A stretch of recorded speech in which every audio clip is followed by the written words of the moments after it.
কাবিন শেষ করে বউ নিয়ে বাসায় ফিরতে প্রায় রাত 10টা বেজে গেল। নতুন বউ সাজে মুনিয়া মাথায় ঘোমটা টেনে শ্বশুর বাড়িতে ঢুকলো। তবে চুপচাপ বাড়ি, তেমন আত্মীয় স্বজন আসেনি। সাব্বিরের নিজের খালা ফুপু চাচিরাও আসেননি। অবশ্য দ্বিতীয় বিয়েতে এত আয়োজন করে দাওয়াতও করা হয়নি কাউকে। সাব্বিরের মা সবাইকে ফোন করেছেন, দোয়া চেয়েছেন, এই পর্যন্তই। বিয়ে বা বউ নিয়ে কারো কোনো উত্তেজনা নেই। মুনিয়া ঘরে ঢোকার পরেই সাব্বিরের বড় বোন সুমাইয়া আপা এসে একটু মিষ্টি দুধ মুখে দিয়ে গেলেন। দায় সারা ভাবে একটু কালো জাম কেটে মুখে ঢুকিয়ে দিলেন সাব্বিরের বড় ভাবি। তারপর সবাই ঘর থেকে চলে গেলেন একসাথে। আর কারো কোনো খবর নেই। সাব্বিরের দ্বিতীয় বিয়ে হলেও মুনিয়ার তো প্রথম বিয়ে। তা হোক বাপ মরা মেয়ে, চাচার বাড়িতে বড় হয়েছে, যদিও বাবা নেই। মুনিয়া এটা কখনো বুঝতেই পারেনি। বিয়ে ঠিক হবার পরে খুব কেঁদেছিল।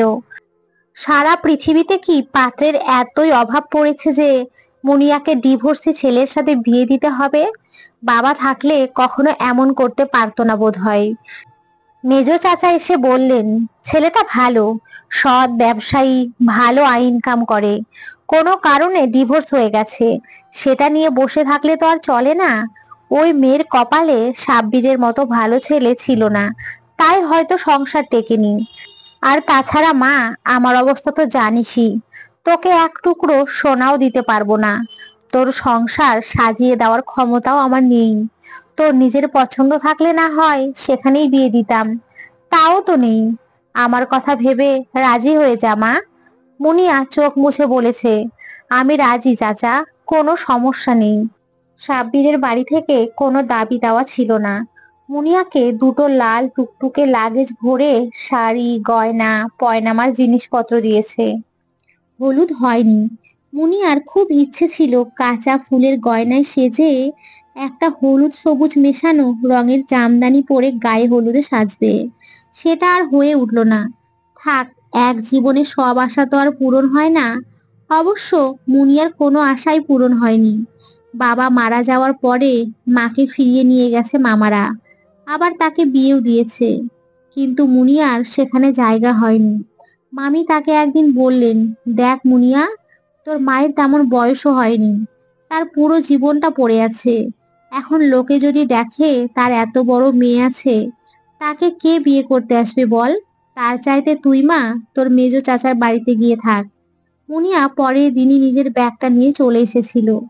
চাচি নিজের সংসারে বাড়তি বোঝা আদর না করলেও ফেলেও দেননি, কিন্তু খুব টানে টানে জীবন কেটেছে।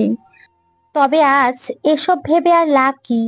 মুনিয়াকে বসানো হয়েছে সাব্বিরের ঘরে। সাব্বিরকে এখনো সামনাসামনি দেখেনি মুনিয়া। হোয়াটসঅ্যাপে ছবিটা পাঠিয়েছিল বড় দাদা, মানে মেজো চাচার বড় ছেলে।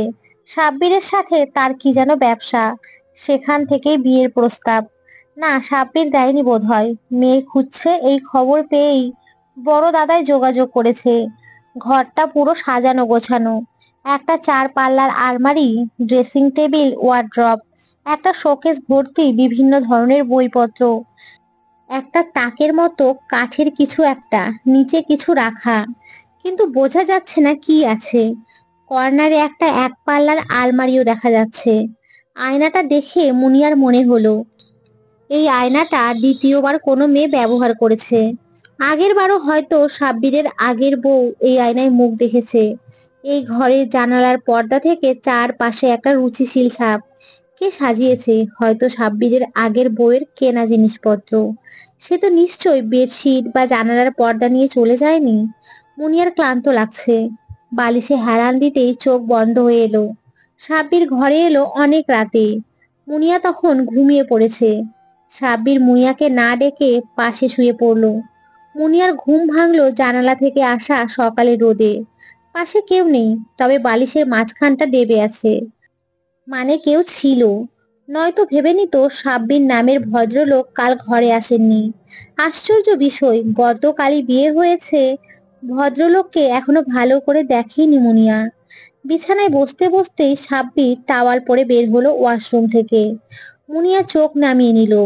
এভাবে কোনো অপরিচিত ছেলেকে দেখেনি কখনো। ঘুম ভাঙলো তোমার? রাতে দেখলাম গভীর ঘুমে, তাই আর ডাকিনি। মুনিয়া ঘাড় নাড়ালো। ওয়াশরুমে গরম পানি রাখা আছে, গোসল করে নিতে পারো। আমি এখন বের হয়ে যাব।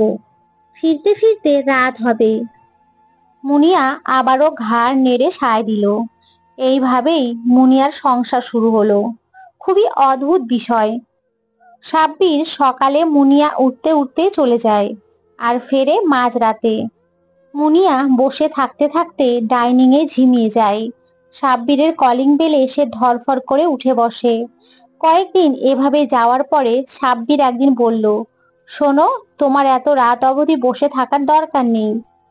আমি আগেও এমন রাত করেই ফিরেছি, কেউ অপেক্ষা করে থাকেনি, নিজেই নিয়ে খেয়ে নিতাম। মুনিয়া নিচু স্বরে বলল, এখন তো আমি আছি। সাব্বির হো হো করে হেসে উঠল। এই কথায় হাসির কি হলো? মুনিয়া বুঝতে পারল না। সাব্বিরের সাথে মুনিয়ার শারীরিক ঘনিষ্ঠতা হয়েছে। সাব্বির তাকে উথাল পাথাল ভালোবাসায় ভাসিয়েছে। এই সম্পর্ক, পুরুষালী গন্ধ, সিগারেট পোড়া ঠোঁটের টক টক চুমুর ছোঁয়া মুনিয়াকে মাতাল করেছে, খারাপ লাগেনি। তবে সাব্বিরের বোধ হয় মানসিক টান কম। বিশেষ মুহূর্তের পরে সাব্বির ঘুমিয়ে যায়। মুনিয়ার তখনও আরো কিছু ইচ্ছে করে। তখন ইচ্ছে করে ভালোবেসে কোমল স্পর্শে কেউ তাকে জড়িয়ে থাকুক। তীব্র কামনা নিয়ে উত্তাল চুমুর পরে কেউ কপাল ছুঁয়ে উষ্ণ চুমু খেয়ে নিক। আলাদা বালিশে এক হাত নয়, যেন এক পৃথিবী দূরত্বে সাব্বির ঘুমিয়ে থাকে। মুনিয়া প্রতিবারই দীর্ঘশ্বাস ফেলে। সাব্বিরের জামা কাপড়, জিনিসপত্র মুনিয়ার নাড়াচাড়া করতে ভালো লাগে। এই বাড়িতে মানুষের অভাব নেই। মুনিয়ার তাই কাজকর্ম থাকে না বললেই চলে। দ্বিতীয় বর্ষের অনার্স পরীক্ষা সামনে। কিছু পড়াশোনাও করে, তবে পরীক্ষা দিতে পারবে কিনা এখনো নিশ্চিত না। কারণ বইপত্র দেখে সাব্বিরের ভাবি নাক সিটকিয়ে বলেছে, সাব্বিরের খালি বিদ্বান বউ জোটে। আগের বউ তো চাকরি পেয়ে ডানা গজিয়েছিল, এবারে আবার নতুন করে শুরু হলো। মুনিয়ার প্রচন্ড কষ্ট লাগলেও ও কোনো উত্তর দেয়নি। সাব্বিরকে বলার মতো সম্পর্ক তৈরিও হয়নি এখনো। তবে মুনিয়া অনেক কষ্ট করে এতদূর পড়াশোনা চালিয়েছে। এসএসসি পরীক্ষার পর থেকে বিয়ের জন্য পাত্র খোঁজা চলছিল। তবে খালি মেয়েকে নিয়ে আজকাল কোনো পাত্র ঠকতে চায় না। তাই এতদিন দেরি হলো। মুনিয়া একটু একটু করে পড়া চালিয়ে এত দূর এগিয়েছে। কে জানে সাব্বির পড়তে দেয় কিনা। না দিলে মুনিয়া জোরও করতে পারবে না। এর কারণ চাচার সামর্থ্য নেই ওকে আবার টানার। আহা, মুনিয়া ছেলে হলে কিছু একটা নিশ্চয় করে ফেলতো, আর বিয়ের কথা উঠতো না। সাব্বিরের জীবন যাপনে বেশ কিছু পরিবর্তন এসেছে। আগের বউ ইউনিভার্সিটির হলে থাকতো, তার সাথে সংসার করা হয়নি। ফোনে আলাপে প্রেম, সেখান থেকে বিয়ে অবধি গড়িয়েছিল। কিন্তু শেষ পর্যন্ত বিয়েটা টিকলো না। তাই এবারে ওর টান তৈরি হয় না। শারীরিক টান তো প্রাকৃতিক চাহিদা। তবে নিয়মিত সব জামা কাপড় গোছানো পায়। বাসায় ফিরে খাবার গরম করতে হয় না। প্লেটে ভাত বেড়ে দেওয়ার লোকও আছে এখন। এসব ছোট ছোট বিষয়গুলোতেও সাব্বিরের ঘরে ফিরতে ইচ্ছে করে। মুনিয়াকে আদর করতে ভালো লাগে। মেয়েটা নিম্ন মধ্যবিত্ত ঘরের এতিম মেয়ে। তাই হয়তো সাব্বিরের সাথে কখনো তর্ক করতেও যায় না। বেশি কথাও বলে না। সাব্বির প্রয়োজনীয় কিছু বললে ঘাড় নেড়ে সায় দেয়। একদিন ফিরতে বেশ রাত হয়ে গিয়েছিল। খেতে বসার পরে মুনিয়া আস্তে করে বলল, আমার অনার্স পরীক্ষার ডেট দিয়েছে, এই মাসের 14 তারিখে শুরু হবে। সাব্বির বলল, আচ্ছা। আলিনগড় কলেজে সিট পড়েছে, চাচার বাসা থেকে কাছে হবে। আমি কি পরীক্ষা দেব? কেন দেবে না? পড়াশোনা করছো তো দেখলাম। তাহলে 2-1 দিনের ভেতরে যেতে হবে, অ্যাডমিট তুলতে হবে। আচ্ছা যাও, কবে যাবে বলো? সোরাবকে পাঠাবো, দিয়ে আসবে। মুনিয়ার ইচ্ছে হলো বলে, আপনি যাবেন না? কিন্তু বলতে সাহস পেল না। জামাই গেলে তার বাড়তি যত্ন আছে, মেজো চাচার উপরে চাপ পড়বে। তার উপরে ওখানে মুনিয়া থাকতো পেছনের বারান্দায়। খাবার রুমের পাশে ছোট্ট একটা ঘর, একটা চৌকি আর একটা পড়ার টেবিল ছিল। এই বিশাল বাড়ি, এত সুন্দর রুম, এত আসবাবপত্র, এসবে থাকা সাব্বিরকে ওখানে গিয়ে থাকতে বলতে লজ্জা লাগছে। মুনিয়া চলে গেল 2 দিন পরে। মুনিয়া যেদিন চলে গেল, সাব্বির একটু তাড়াতাড়ি ফিরেছিল। সবাই জেগেই ছিল, কিন্তু তবুও বাসাটা কেমন ফাঁকা ফাঁকা লাগলো। একটা দিক বোধ হয় অন্ধকার হয়ে গেছে। কিন্তু না তো, সব জায়গাতেই বাতি জ্বলছে। তাহলে এত নিরিবিলি লাগছে কেন?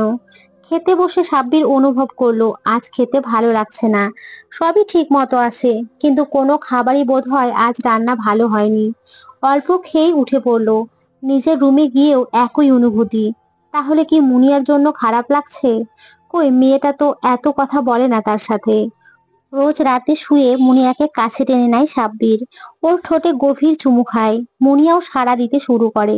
সাব্বিরের পশমাবৃত বুকে পোষা বেড়ালের মতো মুখ ঘষে আদর করে দেয়।